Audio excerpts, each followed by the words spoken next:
Сегодня первый рабочий день в этом новом 2025 году. Этот день ознаменован еще и тем, что 9 января 1957 года была восстановлена Чечено-Ингушская автономная Советская Социалистическая Республика. Это были ожидания чеченского, ингушского и многих других переселенных народов для возвращения на свою родину. Мы благодарим всех, кто принял участие в организации этого действа, и надеемся, что никогда такая трагедия больше никогда не постигнет ни чеченский народ, ни один из народов Российской Федерации. Еще хотелось бы сказать о том, что сегодня, в первый день, первый рабочий день Нового года, к нам прибыли в гости председатель Российского комитета ЮНЕСКО Сергей Дмитриевич Бакейкин и член президентского совета Российской Федерации Сацита Магомедовна Исраилова, директор Центральной библиотеки Чеченской Республики имени Айдамирова. Мы сегодня речь вели о том, что какая ситуация у нас в стране и в мире происходит в отношении сохранения языков народов, коренных народов мира.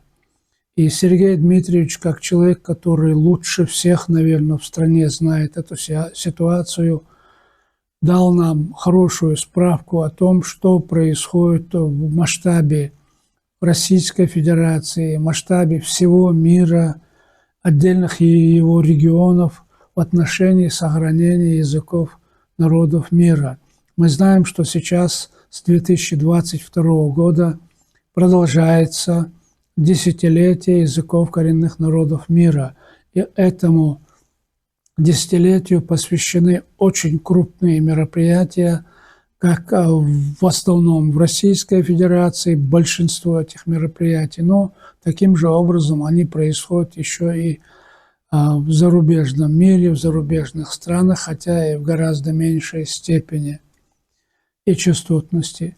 Значит, мы недавно в декабре, в середине декабря прошедшего уже года, будучи в Москве на большом форуме «Языковая политика» и на первом международном Евразийском конгрессе лингвистов, договорились о том, что Сергей Дмитриевич, как только получит возможность, появится возможность, прибудет в нашу республику, посетит наш Институт чеченского языка и поделится своими соображениями с нашими коллегами из Института чеченского языка. Сегодня эта встреча у нас состоялась. Был очень интересный разговор. Разговор касался, конечно, очень широкого круга вопросов языковой политики в стране и в мире. И на этой нашей встрече мы единогласно, единодушно подчеркнули, что Российская Федерация в настоящее время является флагманом в вопросе сохранения языков народов мира. В нашей стране около 200 языков, и наша страна проводит очень большую работу в этом отношении. Кстати, и инициатором этого десятилетия языков коренных народов мира также выступила наша страна, Российская Федерация. Здесь также сегодня поднимался вопрос о том, почему в атласе ЮНЕСКО за 2010 год чеченский язык определен категорией умирающих, отмирающих или вымирающих языков. И по этому вопросу также мы делились своими впечатлениями, своими соображениями и отношением к этому вопросу и к этому атласу экспертов нашей страны, да и зарубежных стран. Значит, надо сказать о том, что этот атлас ЮНЕСКО 2010 года признан неверным. В этом атласе очень много недостатков, очень много неточностей, и вопрос определения Значит, витальности языка в этом атласе стоит, абсолютно, можно сказать, некорректно. Потому что, например, один из российских народов, который насчитывает около 1,5 миллиона человек, поставлен на одну доску наравне с одним из языков американских индейцев, который насчитывает где-то около 200 человек. Поэтому язык, имеющий письменность, книжную продукцию, который преподается в школьной, образовательной, вузовской системе, язык, на котором развиваются учреждения культуры, действует телевидение, пресса, поставить его наравне с одним из буквально исчезающих по численности уже языков народа, конечно, это некорректно и с научной точки зрения, да и с человеческой тоже. Значит, наши коллеги с интересом слушали выступление Сергея Дмитриевича Бакейкина, делились соображениями с членом президентского совета Сацитой Магомедовной Исраиловой. И в целом у нас, мне так кажется, получился очень интересный, очень полезный разговор по вопросам языковой политики. И те опасения, которые нашими коллегами высказываются и жителями некоторыми нашей республики о том, что оправдали, что чеченский язык отнесен к категории вымирающих.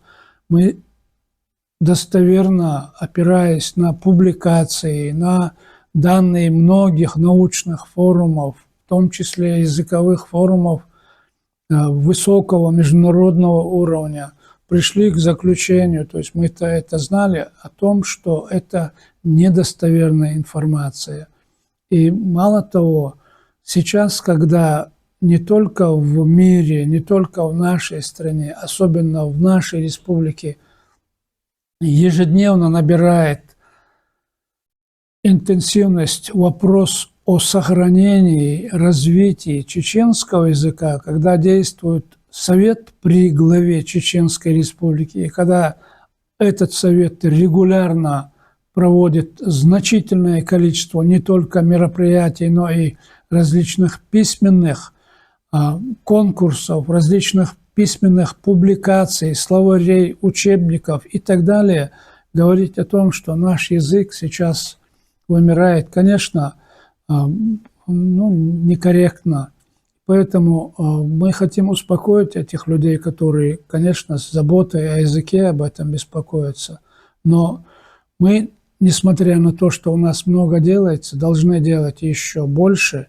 И особое внимание мы должны обратить и на дошкольное воспитание, и на систему начальной школы, да и вообще школьная система и образование, в том числе и вузовского, в частности, тоже.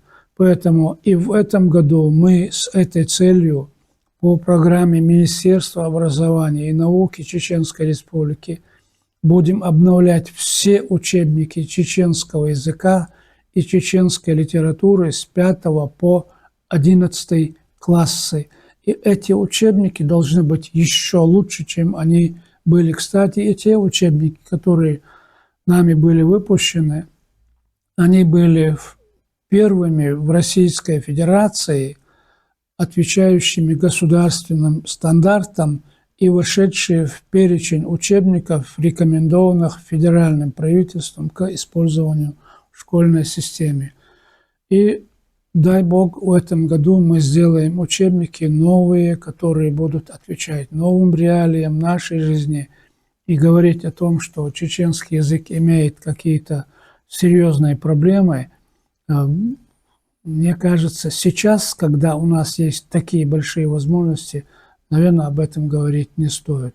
Но опять-таки надо приложить все усилия, чтобы ситуация стала еще лучше.